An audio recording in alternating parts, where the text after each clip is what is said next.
Ladies and gentlemen, good morning.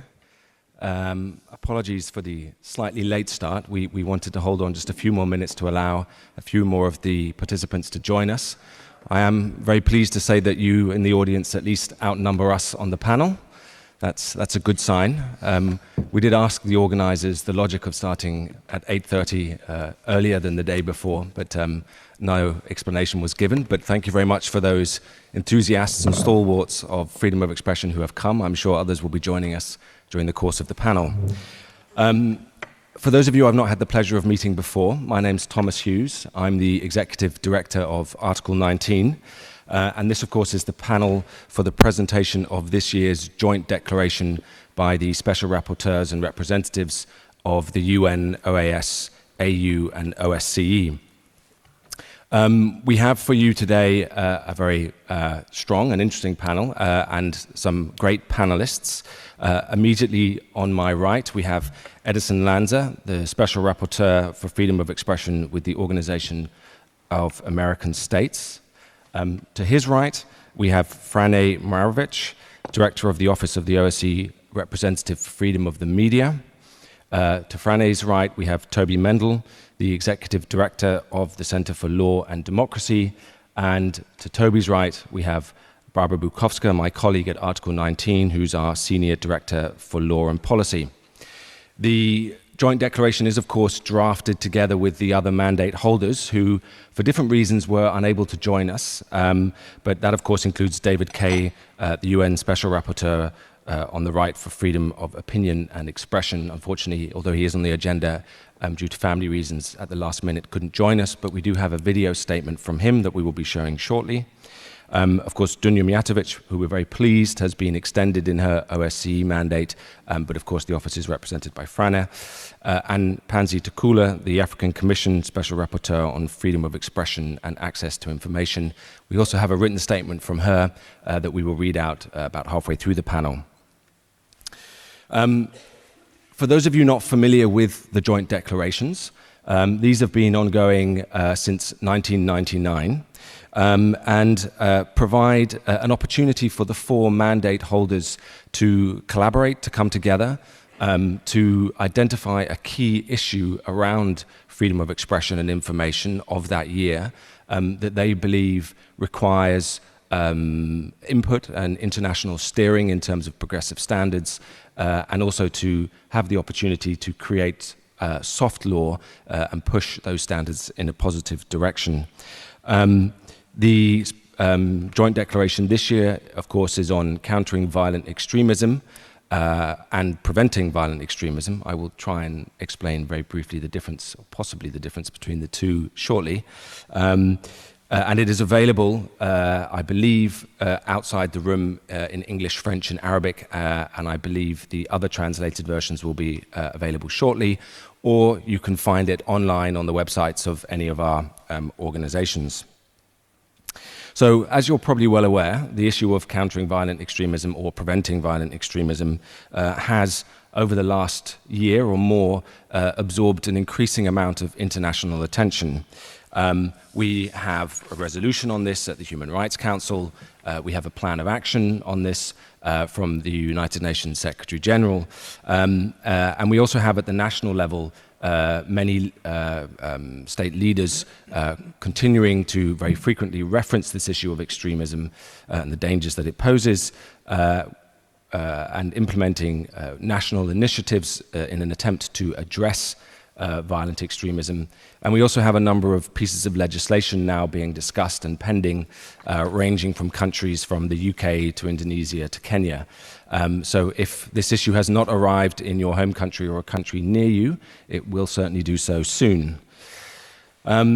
The problem, if I can describe it as such, concerning countering or preventing violent extremism is that it both it is a rehash, if I can call it that, of many of the same issues that we have seen discussed over the last decade or more, but often the arrival of these issues without the accompanying international standards. The community that has been pushing countering violent extremism from the outset has tended to be more focused on national security and terrorism, counterterrorism related issues.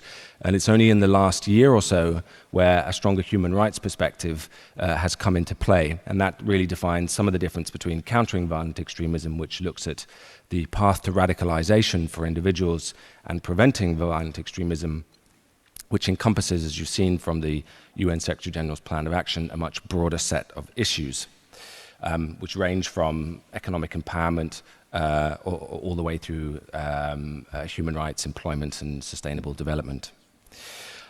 We only have an hour for today's panel, so we're going to do what I'm calling a compressed format. We will have a single question to each of the panelists, interdispersed across the statements from David and Pansy, who couldn't join us today.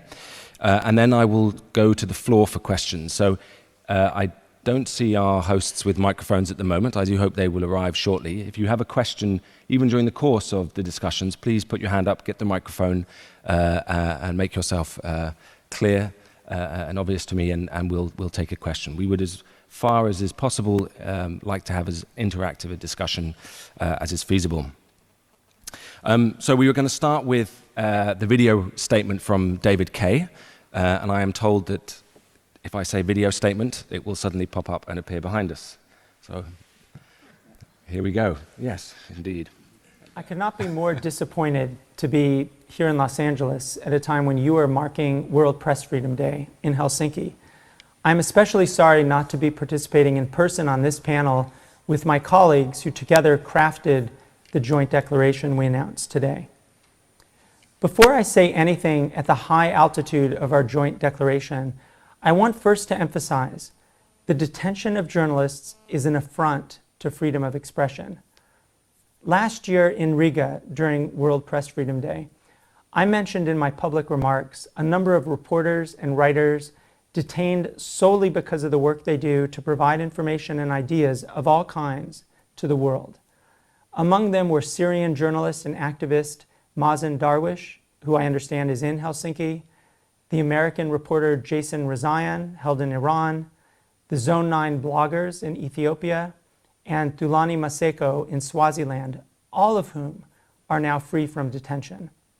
I also mentioned Ilham Tohti in China, Shao Khan in Egypt, Khadija Ismailova of Azerbaijan, who remain unjustifiably behind bars as I record this message.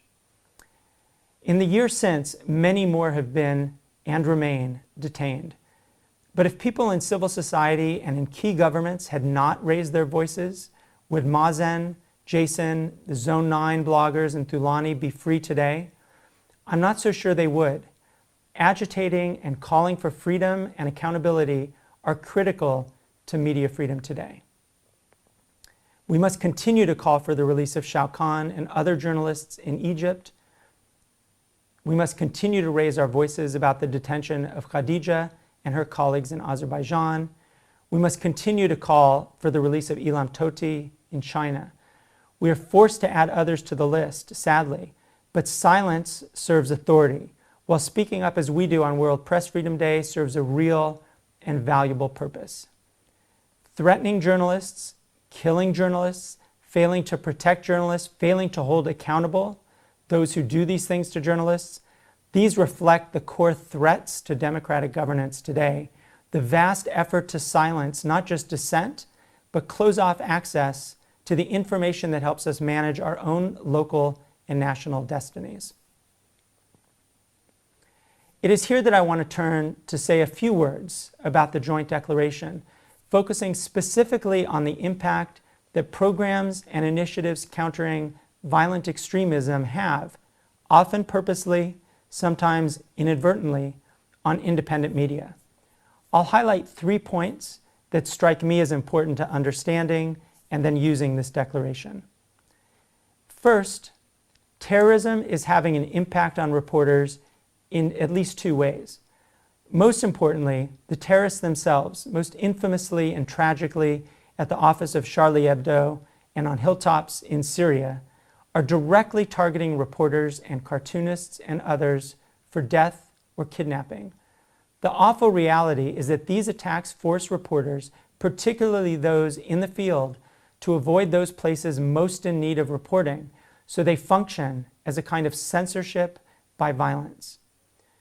But while these attacks are happening, governments respond to terrorism in ways that may be understandable as immediate reactions, but they have long-term consequences for the media.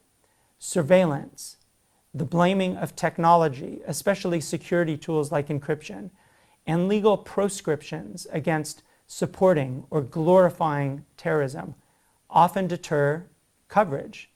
The harms are felt not only by journalists, but by their audiences, the public that demands and deserves the right to know. Second, CVE programs can be very important to the extent they identify pathways out of terrorism and violence. But one critical point from the Joint Declaration, in my view, is the emphasis on legal framework. When CVE programs enter the space of protected expression, public authorities must demonstrate how they meet the tests of necessity and proportionality to achieve a legitimate objective. When they restrict expression, they must also be rooted in validly enacted law. For instance, government pressure on internet companies to restrict access to lawful content, sometimes even using the company's own terms of service, seems to me to be inconsistent with the requirement of Article 19 that restrictions be provided by law. Third, many, if not most, efforts to counter terrorism simply fail to provide definitions for key terms such as extremism or radicalization. In the absence of definition, these terms can be used to restrict a wide range of lawful expression. Indeed, we regularly see a conflation of extremism with reporting on extremism, or even terrorist with journalist. These reflect unacceptable expansions of restrictions into core rights of expression and access to information, and must be restrained by narrow legal definitions that meet the requirements of human rights law. I could go on, but I want merely to emphasize that the efforts to counter extremism have serious consequences for the exercise of the freedom of expression. We see it throughout the democratic world and among authoritarian governments worldwide. Our effort today should be seen in the context of trying to address the expansion of these restrictions beyond their legitimate scope. So my thanks to David for that. We will turn to the panel now. Edison, David in his video presentation mentioned this issue of definitions. What impact in the Americas region does the varying interpretations around CVE and the definitions used, or the lack thereof, have in the region?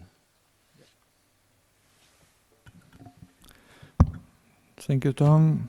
Buenos días. Good morning, everyone.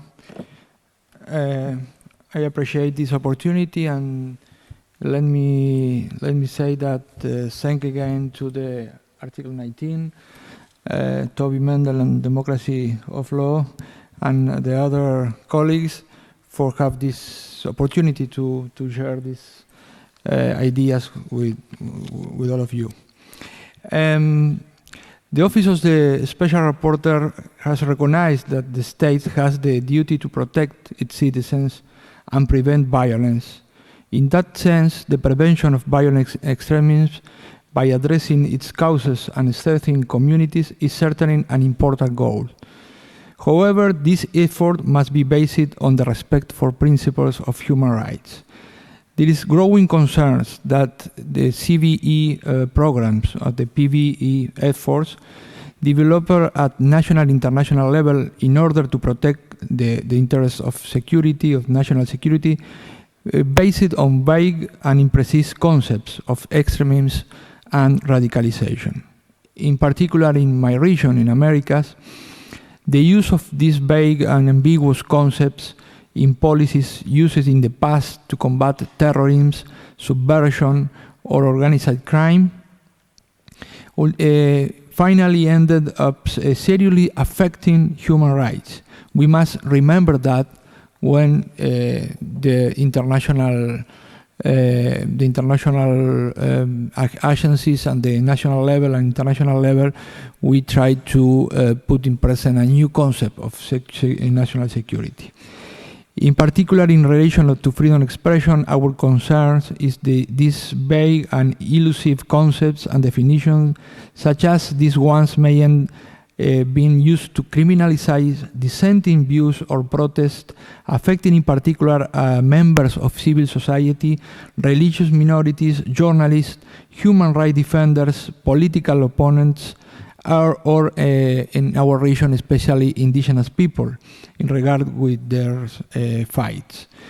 Even simple stigmatization of these actors.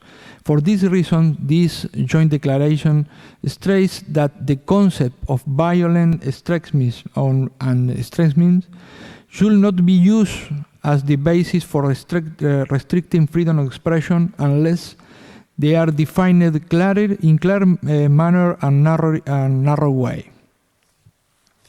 We are also concerned about the impact of these narratives can have on the work of both journalists and media outlets.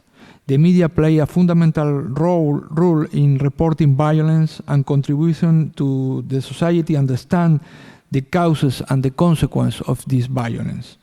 We are concerned for these efforts may interfere with the freedom and independence of the press to report on these issues, particularly when journalists that report on these issues are asked by law enforcement officials to provide their notes and records and disclose their sources. Journalists should not be perceived as witnesses of the law the law enforcement official, not required to disclose these sources in the context of the fight against terrorism or whatever extremism. Finally, we believe it is the first time that the joint declaration refers to the impact that PVE efforts can have on particular belief communities. This is very present in USA, for example. There is a growing concern that these policies disproportionately target Muslims communities and its young members, promoting a climate of intolerance and self-censorship. The potential negative impact of these PVE efforts on the children of this community is especially worrisome. Thank you. Edison, thank you very much.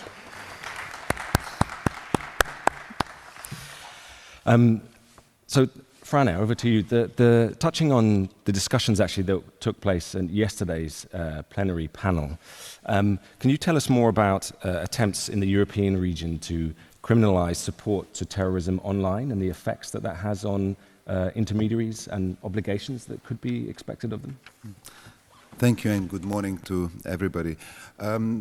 For us from the OSCE, which is the Organization for Security and Cooperation in Europe, this somehow is unfortunately a natural subject to be looking at, because we as an organization view human rights as an essential component of security. So as part of our organization we have different elements that deal with military, political security, economic, environmental, and then of course human rights. So it's very important to ensure that when we look at any kind of security activities, we also consider the role and the important key role of human rights. And this does not necessarily means that we do not challenge the responsibility of the states to ensure the security of the citizens through acts against terrorism, which is of course a real and a credible threat. But as I've already said, and I think David already mentioned and Edison, this needs to be put in the context of human rights. And this of course concerns our human rights online as well as offline. Here we are quite often talking about online issues, as Thomas asked, in terms of the role of the internet intermediaries. They are now playing a much more important role in our online life. And what we are seeing is a number of governments are looking towards internet companies and internet intermediaries to do part of this job on their behalf. In a way, they're trying to outsource some of their own responsibilities. And this creates a number of problems. And one of the obvious problems in this case is that respect for human rights. While governments and the authorities have clear commitments towards human rights in the international fora, in the international law, private companies do not necessarily have those responsibilities. So by outsourcing these responsibilities, the government create quite a clear problem. As it was already mentioned by David, quite often the enforcement mechanisms are either through law or through the community standards by the internet intermediaries. So what is the question immediately is raised is, what is the legal framework for such restrictions? If they're being restricted through law, what we see quite often are very broad terms being used, terms such as extremism, terrorism, which are difficult if not impossible to define, and they can be open to arbitrary interpretation. Again, this could create a very serious problem in how these laws are being applied across the world, across Europe.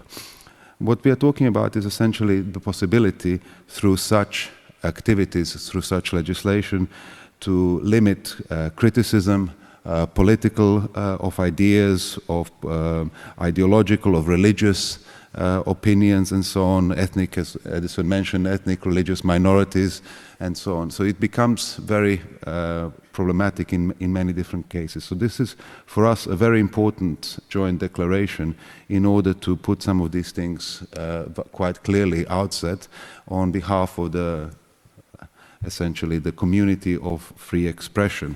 So we need to ensure that the governments, as I already said, when they impose such restrictions on internet intermediaries, that they are based on international legal framework, on what was already mentioned, on necessity and proportionality, that any kind of terminology which is being used in order to limit content should first ensure that legal content is not being limited, that it's only content which is possibly illegal, which is threats or promotion of terrorism or violent activities, which we are talking about, could be restricted, and that such actions do not interfere with our basic human rights, because at the end of the day, by limiting our basic human rights, we are also having a serious impact or possibility of an impact on our security.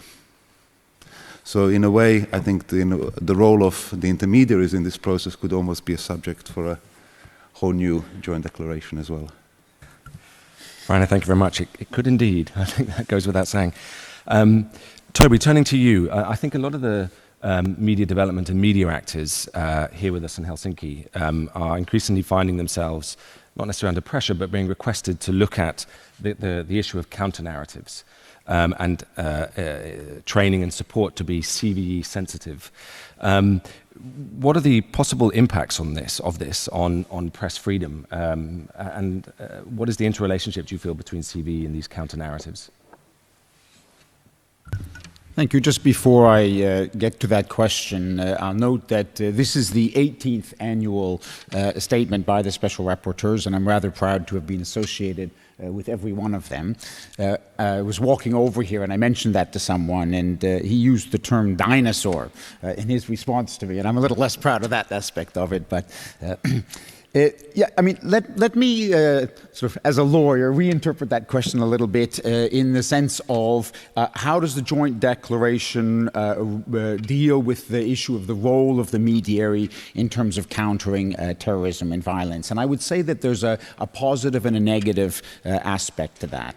And in the positive sense, in what slightly crudely be described as the sort of the more speech answer to bad speech, or perhaps at a more subtle level, the idea that where people are denied the opportunity to participate in the public square, they may seek other less acceptable ways to be heard. And there are two statements in the joint declaration that I think emphasize this more speech approach.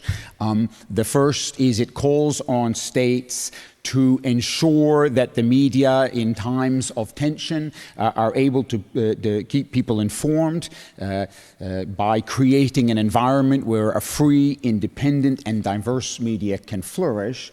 And I would perhaps add to that a safe media. There's been a lot of discussion at this event about safety of journalists.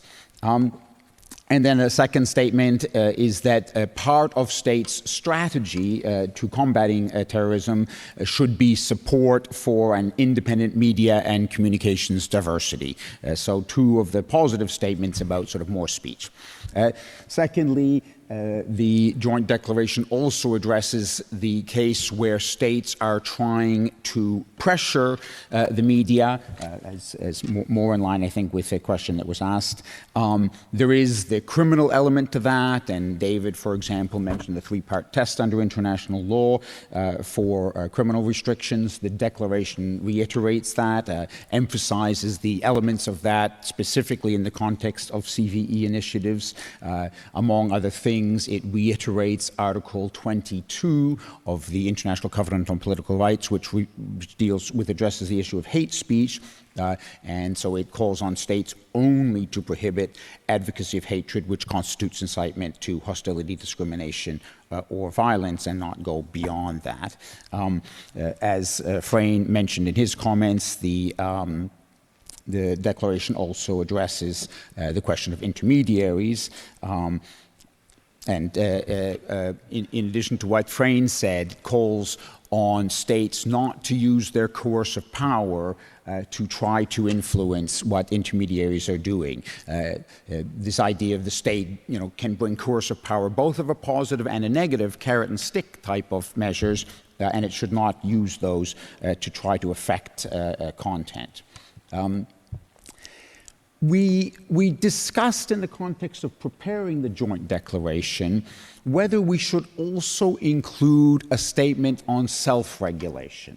So I think that's getting closer to this idea of sort of beyond the legal and informal side of things. What about self-regulation? Should the media self-regulate? Should it do something in this area itself without sort of the coercive power of the state being brought to bear?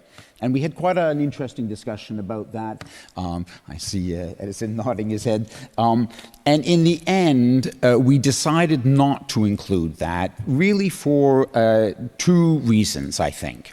Then the first is that we didn't want to make it a whole sideshow in the declaration, and just to introduce one provision on it we felt it's a complicated issue which would need quite a complex treatment in a declaration, and we weren't willing to allocate the space for that. And then secondly, we felt that in this context, it could be misunderstood or perhaps taken advantage of, purposefully misunderstood, by states to justify their calls on the media to do this or do that or support their programs. And we certainly did not. In a sense, the whole thrust of the declaration is against that kind of idea, and we didn't want to open the window for that kind of abuse. So a little bit of a window into the background of the declaration. Thanks. Toby, thank you very much for that answer, a very non-dinosaur-esque answer, I should say, but thank you very much. Barbara, turning to you, what impact does surveillance and the new generation of CVE programs have on the communities that are being targeted by them? So hello everyone, and also before I respond to your question, it's a great pleasure to be associated with this initiative, and congratulations to 4 special rapporteurs on their 18th joint declaration. And it's very important time of the year when they always release this, when they speak with one voice of an issue which is really important for freedom of expression. So the issue of surveillance, as was already mentioned by David at the beginning, and it's as recognized in the joint declaration, surveillance of communities that are being suspected of being radicalized is one of the key problems in this area. And it's a premise here that, and this premise and idea is already have been discredited several times, that that harboring certain political or religious views is an indicator of future violence. And many countering violent extremism or preventing violent extremism initiatives really target specific communities, and they are seeking people who might display these so-called vulnerabilities to ideological or political radicalization. And obviously, surveillance is one of the tools how to spot these communities and how to spot these individuals and then how to identify them. The surveillance of these communities and individuals happens through many different forms. One of the very prominent ones is mass surveillance of communication, and has been discussed extensively over the last few years. But in the context of CV and PV initiatives, we also see like returns of like traditional forms of surveillance or more insidious forms of surveillance, where parents, teachers, religious leaders, different institutions such as health and social services or professions and law enforcement are obliged to track and report to the government people who are engaged in specific activities. And these activities are often legitimate or mostly legitimate speech and legitimate activities, and this has an impact on human rights. Just some examples of this before I talk about the impact of this is an example in UK. It's the PREVENT program, which obliges educational institutions, schools, and also community centers to report children who are suspecting of some of these radicalization activities. And the examples which we have seen are that students are being referred to PREVENT programs just for attending political meetings, for meetings, for example, on Gaza. Or children as young as 4 have been reported for de-radicalization for drawing some pictures of cucumber, and authorities thought that they were drawing a bomb. Or there is a already discredited French program of 9 signs of radicalization, and it's quite worth to see, because when you look, it's accompanied with pictures, and one of them is changing the eating habits, and there's a big picture of baguette and cross that, you know, if children start refusing French food, that's a sign of radicalization. So now, what has been the impact of this sort of activities on religious communities, as was the question. So first impact we have seen is obviously discrimination. If authorities are treating political or controversial speech or even legitimate speech not equally and targeting communities based on race, religion, and ethnicity, this leads to discrimination, stigmatization of innocent people. For example, in the United States, it shows that the vast majority of the people who are targeted are Muslims, although the majority of the terrorist attacks in the United States have been committed by non-Muslims. The second impact is censorship, and has been already mentioned by Toby and also by David in his presentation. So identifying the controversial speech as a possible indication of trouble leads to self-censorship of communities. Another impact is the violation of right to religion and belief. And it has been also documented, for example, in the United States, that the CVE programs are also identifying as a possible signs of radicalization and extremism standard religious practices, and exercising the freedom of religion, such as going to mosque. Another impact is also on the right to freedom of association. And here an example is from the UK, where Muslim student group was pressured to hand over the membership list to the government. There has been also examples of how there is an impact on right to health or the right to privacy. An example of this is a mental health project that was promised funding only under the implicit promise or implicit condition that they will rely the personal information of people who are referred to these health facilities to the government. So this has been the impact on the communities, but we also have to look at what has been impact on the society at large. And it has been a lot of discussion, but also studies that these tendencies, these discriminatory and censorship tendencies of the CVE programs do not only lead to discrimination and violation of human rights, but also they increase the tensions between communities and the police. And if the law enforcement abuses relate to direct mass surveillance of Muslim communities, this also weakens the trust of these communities to the law enforcement. And they also can undermine the the need to ensure the effective community cohesion and public safety. It can also lead to the decrease of the safety actually in the population, because the law enforcement can shift the blame of violence onto the religious communities and making it more likely for the governments to overlook other dangers, or less likely to learn from its mistakes in law enforcement area and inform its intelligence practices. And these are not just hypothetical or sort of indications or hypotheses, but these are also results of the empirical studies and human rights studies which have been conducted in several countries. So, for example, in the United Kingdom, in European Union, Kenya, Indonesia, and Australia, the independent studies and assessments of these CVE programs documented this very issue. So that's why we think that the freedom of expression aspect and protection of human rights is really important in introducing this initiative, and that's why the joint declaration of special rapporteurs can be really helpful to governments and to other institutions when putting in place these programs and ensuring that they comply with human rights protection. Barbara, thank you very much. I'm going to turn to the floor in a couple of minutes and ask for questions, so please do give some consideration to anything you'd like the panel to address. Before doing so, we have a statement from Pansy Takula, which I would ask Barbara to read out on her behalf. Okay, so this is a statement from Pansy Takula, who is a special rapporteur on freedom of expression and access to information in Africa, and she sent these remarks. Violent extremism has a profound impact on the enjoyment of human rights, such as the right to life and physical integrity, amongst others. In response, states have adopted legislative and other measures to combat and counter the ever-growing scourge of violent extremism. The importance of guaranteeing respect for all human rights and rule of law when legislating and implementing measures to counter violent extremism cannot be overemphasized. These measures should conform with the regional and international human rights obligations which states have signed up for. States should also ensure that they embark on a transparent and consultative processes when adopting these measures.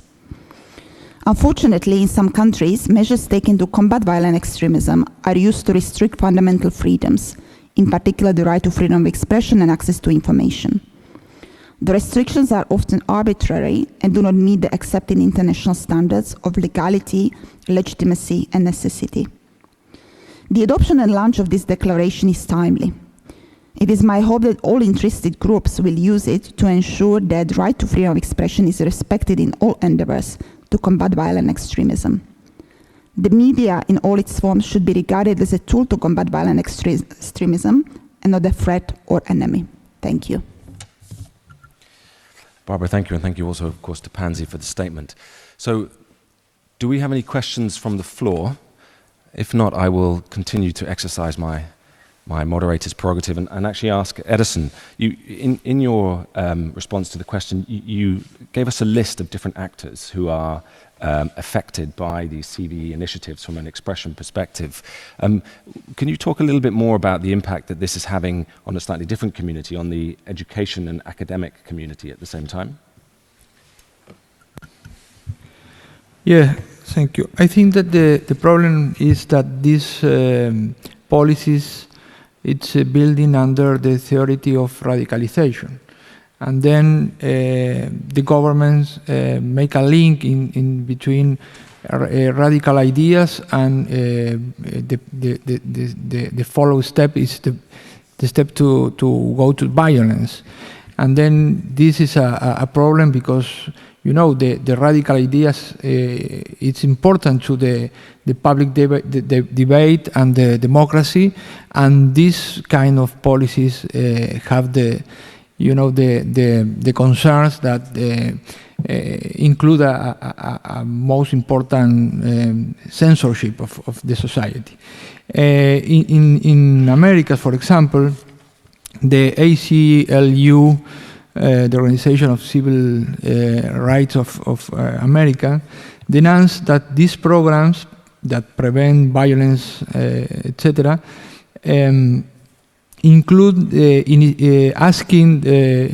involves requiring or asking teachers and social and mental health workers to monitor and report to law enforcement on children in their cares and in the schools. And this kind of policies is now shared in cities like Boston, Los Angeles, and Minnesota.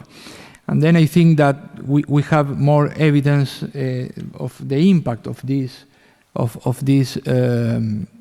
policies. But obviously, if the teacher is like make surveillance against the children, they have an impact and inhibitory impact of in the children's, in the academics, in the universities. And then this kind of policies now is start in the few years. I think in the next years we will appreciate the impact of these policies. Edison, thank you. Frane, can we continue down the online digital theme that from your first question? Can you tell us a little bit about what possible impact CVE initiatives are having on encryption and anonymity? I mean, in the joint declaration, it states that states should never base surveillance on ethnic or religious profiling or target whole groups and communities as opposed to specific individuals. And that's one of the key issues and key problems with such initiatives when they become overbroad, when they are not targeted, when they target practically everybody in certain communities. When we look at the area that we focus very much on, journalists, this could affect the right of journalists to keep confidential sources, to do their research confidentially. It could expose them, it could expose whistleblowers, so it could have very broad effect on this particular area. And that's why in the joint declaration it is also stated that the states should not adopt laws and policies which would have blanket prohibitions on encryption and anonymity, and they should not weaken digital security tools such as backdoors and key escrows, because they can disproportionately restrict freedom of expression and privacy and render our communications actually more vulnerable to potential other threats and attacks. So actually, I think it was mentioned yesterday at the keynote speech, such activities would actually help terrorists, because they're the ones who are working in the illegal context, but would actually limit the work of people who want to do the work, conduct their activities legally, but in private, in confidence. Frane, thank you. Toby, as was mentioned at the start of the panel, CVE and PV bring together a number of issues which are not necessarily new to the discussion. Could you tell us a little bit about what existing standards and processes already exist around some of these issues that we see mashed together under CVE? And also how you see CVE intersect across some of international sort of UN-based plans and or Agenda 2030 and so on? Right. I mean, I think as you mentioned in your opening comments, in a way, this joint declaration is a recasting, I guess, of a lot of the existing standards within that context, and trying to bring a particular light to shine on the problematical aspects of CVE initiatives from a freedom of expression perspective. So, for example, in terms of many of the standards that have been outlined here, the joint declarations and other standard-setting documents and international court decisions have talked about surveillance, encryption, the standards for restricting freedom of expression. Hate speech has been a very well canvassed area of restrictions on freedom of expression. So I think that a lot of the standards are sort of out there. What the joint declaration does is it sort of brings them together in a package that highlights the way that the initiatives and programs under the rubric of CVE, however innocent their or sort of positive even their objectives may be, how in all of these different ways, they can impact negatively on freedom of expression. Of course, we're very, very pleased that the SDGs include commitments on access to information and fundamental freedoms, which was a highly debated area for the SDGs, and of course is among many other innovations over the MDGs is a huge advance, I think, for those of us working in the area of human rights and specifically freedom of expression. So that and I think that the kind of standards that we've outlined in the declaration should also be the standards which should be considered to be inherent within SDG 1610, especially, and hopefully we can bring to bear the power of that process also on this area. Toby, thank you. So we have two questions from the floor, starting with this gentleman here. Can you please say your name and your organization? Yes. My name is Daniel Knaap. I'm actually still a student of journalism, but I already do some freelance work. World Press Freedom Day has been existing now for 15 years, and actually the last years press freedom and freedom of expression worldwide has been under pressure and has deteriorated. Even today, I got a message in my mailbox from the CPJ that in Nigeria, journalist Jacob Dixon is being persecuted criminally because of an article he has written on April 27. As a young and motivated journalist, especially with an interest to West Africa, I would like to know what is it that we can do exactly to change this negative trend, because I'm fearing that we might have many beautiful statements and many good objectives, but that we have to do something to break this negative spiral. At least that's what I feel, and I'm very curious to hear the opinions of the panelists. Okay, and the second question?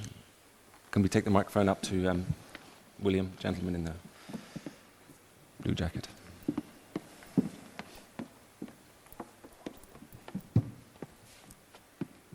Thank you. William Horsley, Centre for Freedom of the Media, University of Sheffield in the UK.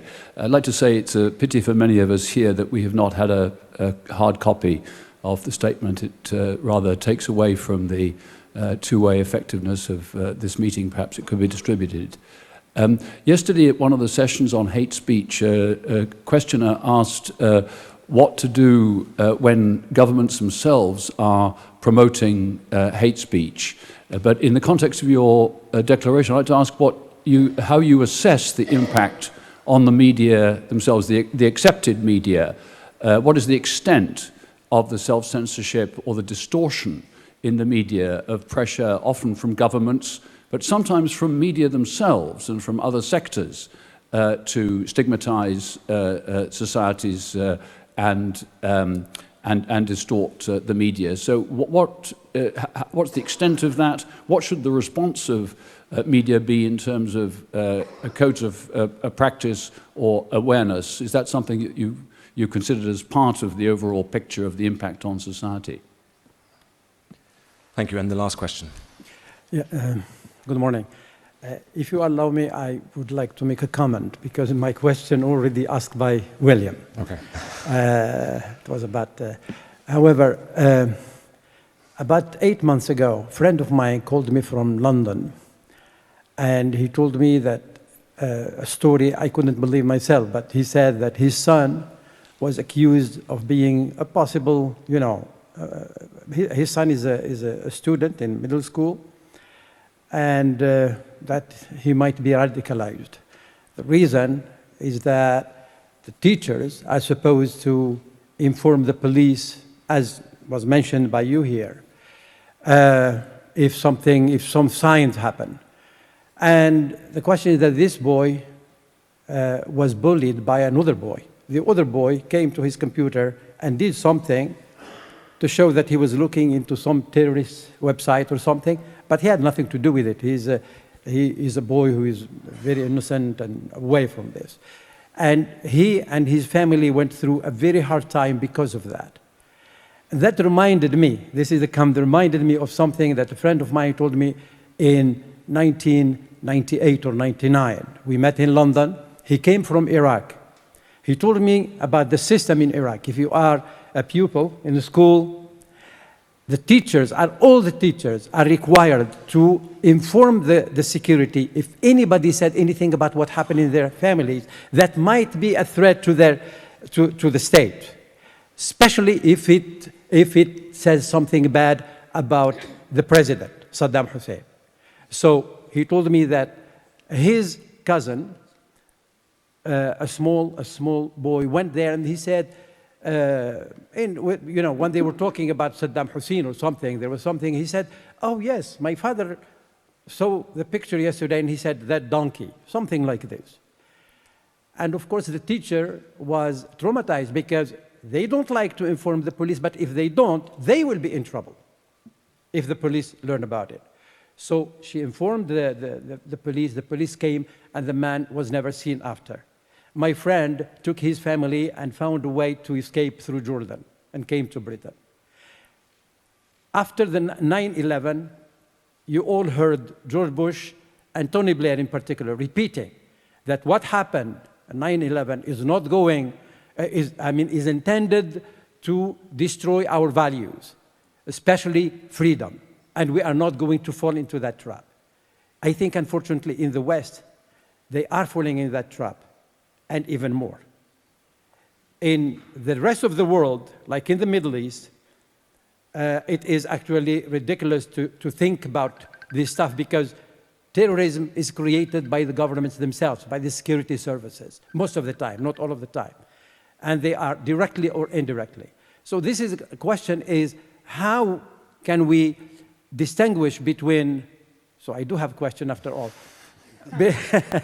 how do we distinguish between a legitimate security concern and the methods used to protect society, which is very legitimate, of course, and these practices that are actually anti-freedom, anti-human rights? They actually add maybe to one of the things that I heard about the impact of such practices in schools, to the isolation of these communities that are profiled and to their actually inability to integrate, even for the ones who want to integrate in their new societies. Thank you. Thank you very much. And thank you for turning the comment into a question as well. We have a few minutes left. I'm going to ask our panelists to both wrap their closing remarks and answers to the questions into one, particularly as the first two questions are actually very close to what I was going to ask the panelists, which was essentially what actions should states, media and civil society be taking around the CVE-related issue? And maybe I can ask Franna and Barbara as well to address the Jason Dixon-related question about how these negative trends can be reversed. Edison, could I ask you to take the question on the impact on the media, both in relation to pressure from government and the media themselves? And maybe, Toby, you could pick up on the legitimate security concerns that were raised versus CV issues that was raised at the end there. And I suggest we go in reverse order. So, Barbara, could we start with you in your closing remarks? So just on the first question, it's indeed a big problem, and also the institutions that are obliged to report about these activities are recognizing it as a problem. And recently, at the end of March in UK, National Union of Teachers voted against this program, and they said that they don't want to be part and they don't want to be implementing it, but they don't have much choice since it's a statutory obligation. So I also the copy of the joint declaration is actually outside. Maybe there was not enough copies, but I have some spare copies here, so I can give it to you if you want to pick up a copy. So first is that how do we distinguish between legitimate security concerns and the dangerous speech which can lead to this societal problems that we want to prevent? There's not a simple measure. And the problem with this initiative is that they think that there is a simple solution and that there is a vast one fit for all program and approach that can resolve it, and it's not true. So we need to base it on evidence and on actually empirical studies, what works, what doesn't, and the actual need for these programs in this community. So that's number one, and it's not happening. And the joint declaration actually acknowledges that this is the need. The second one, and also to the questions about what we can do. So as a journalist, obviously, you can write about these issues and you can expose them. And by the governments, what can do is they abide to international freedom of expression standards and human rights standards, but also importantly, if we want these issues and problems happen in developing countries or some of the countries you mentioned, you also need to set a good example. So when democratic countries such as UK, US, and many others engage in these abusive practices, that sets a very bad example globally and will not lead into any other countries, and more likely it will lead to the countries following them. So abidance with international standards such as this joint declaration shows is one of the important steps. Thank you, Toby.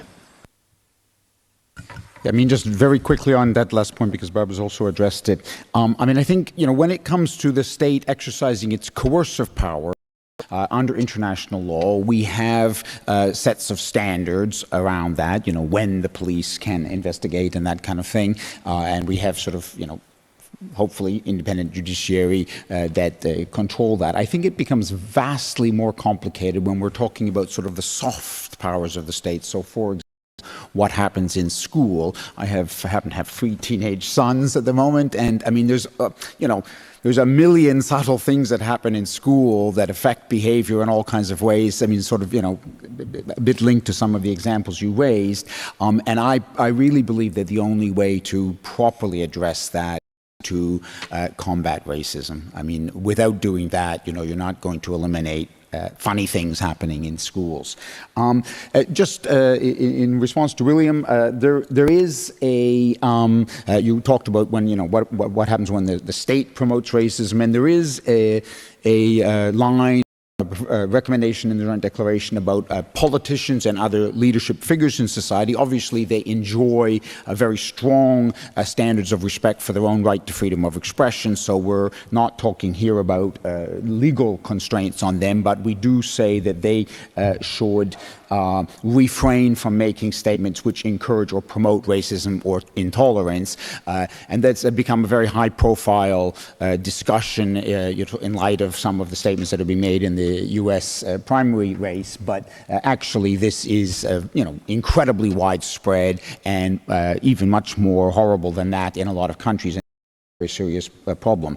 I can't help myself but comment a little bit on this idea that things are getting worse all the time. I think that in the last 25 years since the World Press Freedom Day was first announced, actually freedom of expression globally has gotten vastly better. It's so easy to concentrate on the negative. Because, of course, and we do need to focus on that, but we also need to focus on the positive. That, of course, doesn't mean that we don't need to be vigilant about the bad things that are happening. I just want to finish up finally by mentioning that there is an initiative going on in the Arab world to establish a special mechanism there as well. We have, as represented on the panel, in different parts of the world, but nothing in the Arab world yet. And I would encourage you, it's being led by the IFJ, and I would encourage you to go and look at some of the documents associated with that, a draft declaration, a technical proposal on how it might be established, and hopefully get involved in that. Thank you. Thank you, Toby. Thank you very much, Daniel, for the question about implementation and plenty of good statements and standards. And we do have many good declarations, both here, international, and so on. But what is important is to follow up and take action. And what these documents do allow us is to take actions when, in this case, states do something wrong. I mean, if you take the case of safety of journalists, our quite often call is, there must be no impunity for attacks against journalists. It's to follow up directly with the countries concerned to ensure that any attacks, even the smallest one, never mind killing, are fully prosecuted to the maximum extent of the law. So there is no chance that people can feel that they can attack a journalist, persecute a journalist, and get away with it. And this is the role of the special rapporteurs, but also other people who are working on freedom of expression, is to never give up demanding, never give up on ensuring that justice is being served in such cases. If journalists are imprisoned wrongly, never give up on ensuring that they are released and they are not just amnestied, but all the charges are dropped. So these good statements, good declarations are our tools to allow us to take the work forward. Thank you, Edison. Finally, we think that this kind of policies affect in many ways the journalists and the media outlet.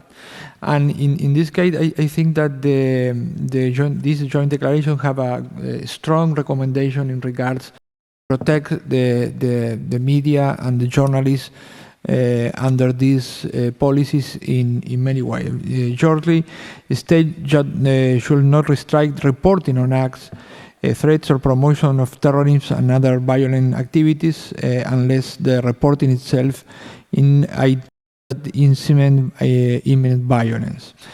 State should also, in this context, respect the right of journalists to to reveal the identity of their confidential sources. And then the state should respect the criticisms of political, ideological, or religious association, or of ethnic or religious tradition and practice, should not be restricted unless it involves advocacy of hatred that constitutes instrument of hostility. And finally, whatever measure that the state take place in these parts of these policies may respect the triple test that the international law have. Edison, thank you very much. So thank you very much to all the panelists and also to the questions from the floor. And if you'd please join me in thanking the panelists.